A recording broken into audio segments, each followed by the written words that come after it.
Hello and welcome to Wisdom Trek. This is Guthrie Chamberlain, and I am your guide to wisdom. Thank you for joining us for our 7-day-a-week, 7 Minutes of Wisdom podcast.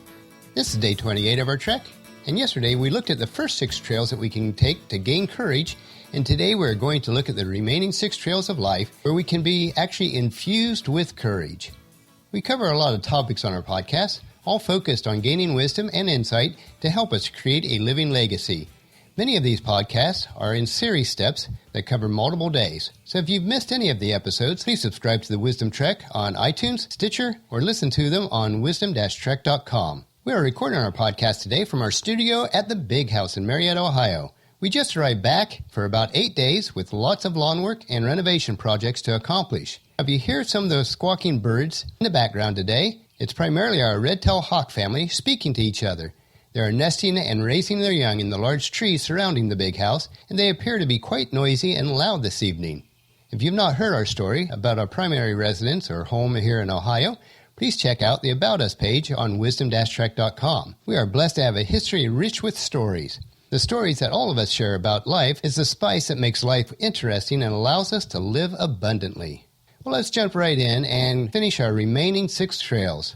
These are the trails of courage, and let's see how we can apply them to our daily lives. Trail number 7, the trail of taking bold action. It takes courage to take bold action, but nothing changes if nothing changes. Have the guts to step boldly from your comfort zone, make the changes and take the chances that call you forward to fulfilling the potential that is within you. Courage will allow you to trade procrastination and excuses for a commitment of being a person willing to do what it takes to live abundantly. Whatever the risk you face on the trail of life, it is a much greater risk not to do anything. Or as Jackson Brown put it, be bold and courageous. When you look back on life, you'll regret the things that you didn't do more than the things that you did. Trail number 8, the trail of perseverance. It takes courage to overcome the setbacks and failures that present themselves on the way to your goals, ambitions, and dreams. Perseverance in reaching for those dreams is what brings us the greatest sense of achievement. Face your challenges with a deep determination of staying on the trail. When the trails become rough and obstacles seem insurmountable, resist surrendering in the face of adversity. You can continue to climb, for any goal worth pursuing will require its share of determination and perseverance. Plug into your dreams and ambitions, which makes your spirit soar, and remember that it matters not necessarily that you reach the summit, but that you had the guts to try. It is through perseverance, in the face of adversity, that the ordinary becomes extraordinary. Or as President John Adams put it, courage and perseverance have a magical talisman before which difficulties disappear and obstacles vanish into air. Trail number 9, the trail of saying no. We need the courage sometimes to say no to the good in order to make room for the great. Every time we say yes to a request or offering, we are automatically saying no to some other choice. However, finding the courage to say no requires first being clear about what you want most in life so that you can say yes to the right choices. This practice will help you set boundaries in the midst of conflicting directions or requests. It will also teach other people what you will and will not accept. Saying no when you need to may never be easy, but the price you pay for not doing so far exceeds the momentary discomfort. Or it might be said, many troubles in life can be traced to saying yes too quickly and not saying no soon enough. Trail number 10, the trail of the open heart. It takes courage to be open to experiencing life's pain as deeply as its joy, and yet this can be life's richest fulfillment. Opening your heart fully to the depths of emotion that a life lived abundantly takes great courage, but it's the only life that's really worth living.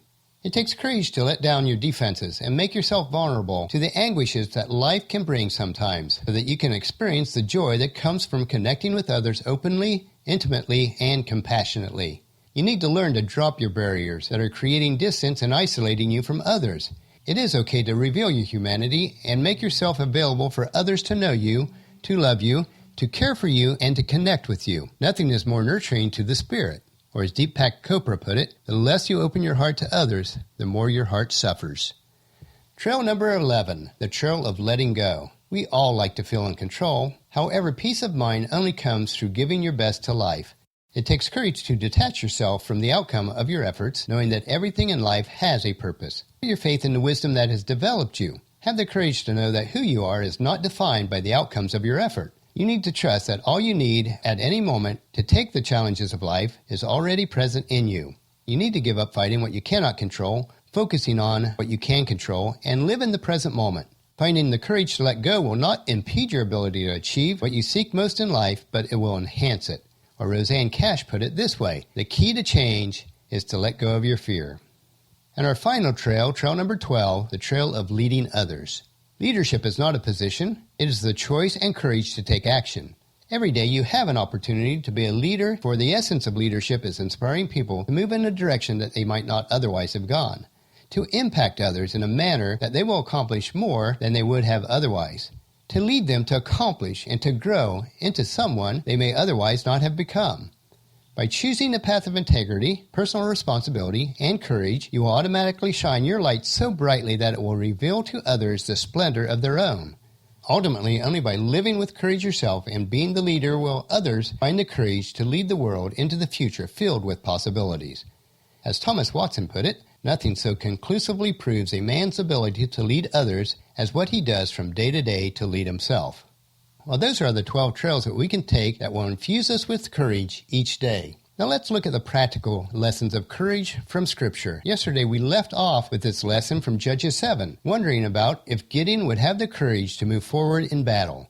God has left Gideon with 300 men to fight against several 100,000 trained warriors. This is not real good odds at all. But God realized, though, that Gideon would be very apprehensive as we pick up the story in verse 8. The Midianite camp was in the valley just below Gideon. That night the Lord said, "Get up, go down to the Midianite camp, for I have given you the victory over them. But if you are afraid to attack, go down to the camp with your servant Purah. Listen to what the Midianites are saying, and you will be greatly encouraged. Then you will be eager to attack." So Gideon took Purah and went down to the edge of the enemy camp. The armies of Midian, Amalek, and the other peoples of the east settled in the valley like swarms of locusts. Their camels were like the grains of sand on the seashore, too many to count. Gideon crept up just as a man was telling his companion about a dream. The man said, "I had a dream. And in this dream, a loaf of barley bread came tumbling down into the Midianite camp. It hit a tent, turned it over, and knocked it flat." His companion answered, "Your dream can only mean one thing. God has given Gideon, son of Joash, the Israelite, victory over Midian and all its allies." Well, when Gideon heard this dream and its interpretations, he bowed in worship before the Lord. Then he returned to the Israelite camp and shouted, "Get up, for the Lord has given us victory over the Midianite hordes." He divided the 300 men into 3 groups and gave each man a ram's horn and a clay jar with a torch in it. Then he said to them, "Keep your eyes on me. When I come to the edge of the camp, do just as I do. As soon as I and those with me blow the ram's horn, blow your horns too, all around the entire camp, and shout, 'For the Lord and for Gideon.'" It was just after midnight, after the changing of the guard, when Gideon and his 100 men with him reached the edge of the Midianite camp. Suddenly, they blew the ram's horns and broke their clay jars. Then all 3 groups blew their ram's horns and broke their jars.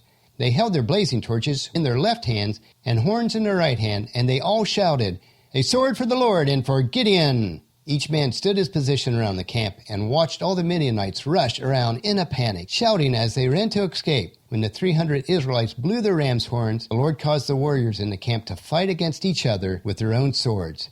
Those who were not killed fled to places as far away as Beth-Shittah near Zerah and to the border of Abel-Maholah near Tabbath. But what a victory! And this is the courage that we can have in each day of our lives also. Well, that'll finish our podcast for today. If you missed any of our previous podcast episodes, please check out the Wisdom-Trek podcast on iTunes, Stitcher, or on wisdom-trek.com. And tomorrow we will compare hiking up and down mountains to our trek of life. So please check into the camp tomorrow for another day of Wisdom Trek, creating a legacy. As always, I encourage you to leave a discussion topic, comment, suggestion, or question about the podcast on our Contact Us page of our website, or email me at guthrie@venturecg.com. We'd love to have the interaction from fellow members of our Wisdom Trek team. Also, please subscribe on iTunes or the player of your choice so that Wisdom Trek will be downloaded to you automatically each day. We also have a subscribe to podcast page on our website. And if you haven't done so, please leave us a rating on iTunes and Stitcher. This will allow us to gain additional members for our Wisdom Trek team and will have a great impact on allowing us to know how we're doing and how we can improve. And invite everyone you know to join us on our Wisdom Trek. And I thank you so much for this. You can read the journal from today's podcast on wisdom-trek.com, where we also have wisdom nuggets and free resources. As we take this trek together, let us always remember to live abundantly or fully, love unconditionally, listen intentionally, learn continuously, lend generously, lead with integrity, and leave a living legacy each day.